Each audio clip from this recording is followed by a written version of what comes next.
उपखंड स्तरीय लोक महोत्सव जोटा पाटनागढ़ सब वर्ष हुए तो आज समस्त मीडिया पर्सन्स आसते सिविल सोसाइटी आसते तीनोटा ब्लॉक रु आमर समस्त ऑफिशियल आसते ये आम समस्त को आम दायित्व आज बांटी देचु जो मैंने कि आमर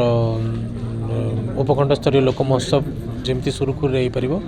विगत वर्ष में बहुत भल हिसाब से यहाँ जो थी कि आम भल परफॉर्मेंस करूँ ए वर्ष मुझे आशा करूँ समस्ते उत्साहित अच्छा जो पाटनागढ़ लोक महोत्सव को एथर बहुत सुंदर भाव करेंगे तो ये बहुत कलाकार को कलाकार मानक सुजोग मिली है जो थी कि कलाटा को प्रदर्शन करते तो ये आम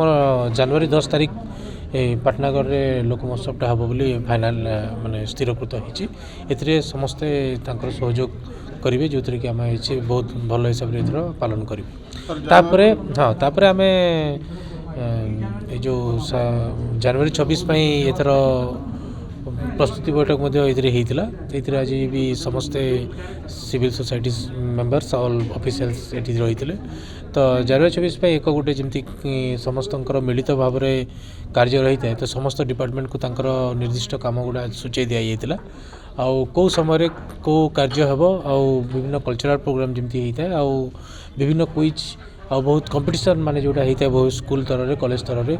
तार सब पुंखानुपुंख आलोचना है समस्त विचार करागला आम समस्त को दायित्व देलापर जनवरी 26 पाटनागढ़ में उपखंड स्तरीय जो होची बहुत सुंदर भाव में हो पार प्रति आम दृष्टि देवु आ समस्ते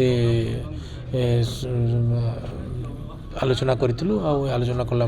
स्थिरीकृत हो आशा करूँ बहुत भल भाव में अनुष्ठित हो।